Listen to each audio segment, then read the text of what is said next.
Alright, this is my first time doing one of these. This is going to be an anthology film review. So this is a film that was released in 2016 called Watch If You Dare. And I'm like, oh, that sounds interesting. The trailer is very vague on what it was. And it's a small anthology films, small set of anthology films with 3 directors. And yeah, we'll go through it one by one. There's not very much like cutaway scenes and stuff that link them all together. So yeah, it just basically goes into the title sequence of Watch If You Dare, and then it goes into the next title sequence of the first film, and it's called The Stylist.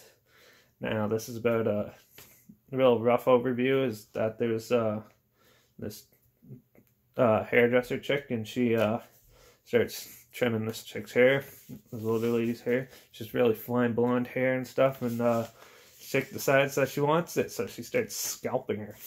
And the gore effects are okay in this. But yeah, the story, it's pretty unnerving. It's pretty simple though. And yeah, she ends up having be a little mentally messed up in the head, and scalps her, helps the person, and then after she drugs her with wine and some drug. And yeah, so she yeah, and that, but halfway through the scalping, the chick she's scalping wakes up, and then she has to fight her off, and then you realize, oh yeah, I might spoil these, but whatever. And after she's finished scalping, she goes back home, and then you see a whole pile of other scalped heads on her mantle that she wears, and she matches it up, makes herself look beautiful that way. What a humbling movie. It was only 10-15 minutes long, but it was directed by Jill Six Gavergazin, something like that. She also did a film called 42 Counts. But yeah, she's generally a new filmmaker, and it's pretty well done, well shot and everything. I was pretty impressed with it.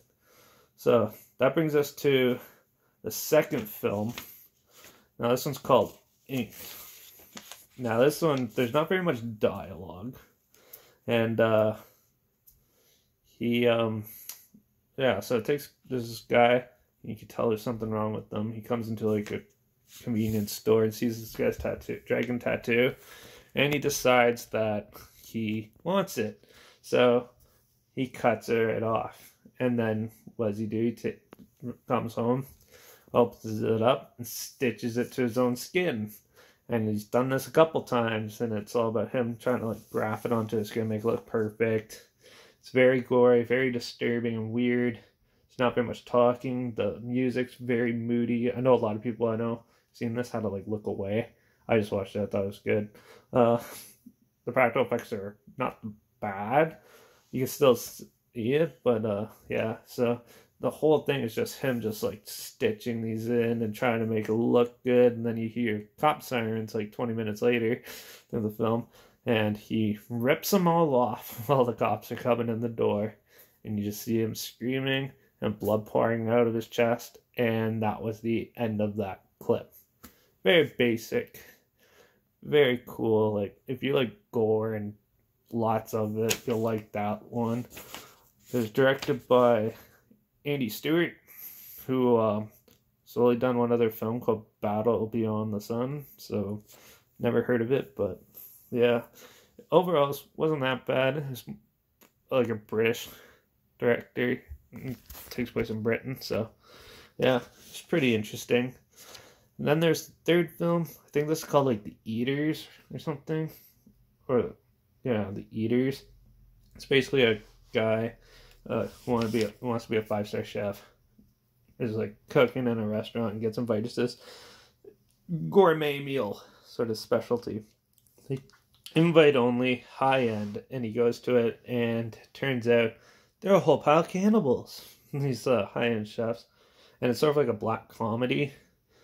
And yes, and it turns out he's going to be the one they're eating. So he wakes up in a bathtub with missing chunks out of him and stuff.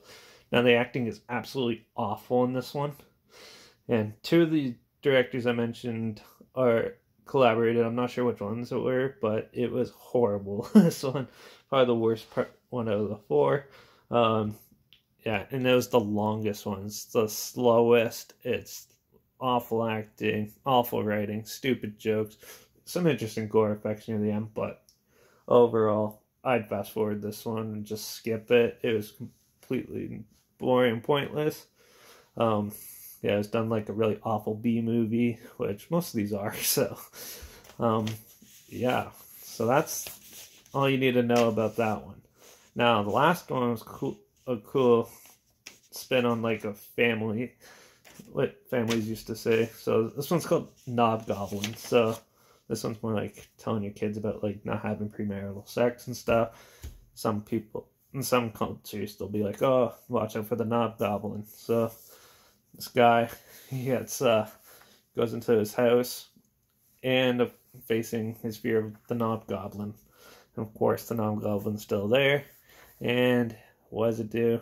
It bites off his dick.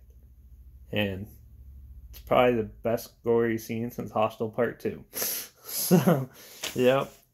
So, it's very basic, and all these security guards are they're trying to get him to face his fears, and then they realize, walk in, they realize the Knobgoblin's real. It's very funny, very basic, practical, not very much substance to it. The Knobgoblin looks cheesy. It looks like, I don't know, in Tremors, one of the tentacles that have their mouths that come out of the snake-like thing in Tremors. It looks like that, but smaller.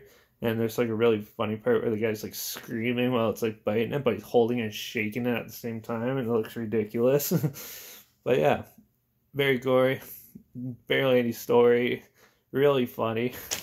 Yeah, and that one was directed by Christopher G. Moore, who this was his first like actual directorial thing that he's released. So that's all the stories in this little anthology film, and I thought it was okay for the most part.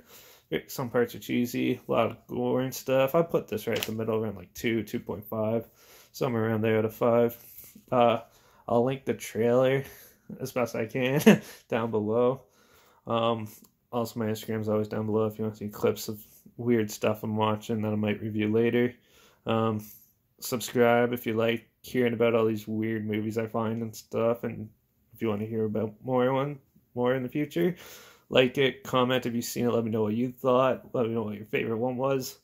Also, if you have any cool more anthology film, like horror films and stuff, comment those down below if you want me to see me review it or anything like that. So yeah, but for now, that's it. And yeah, watch out for the Knobgoblin.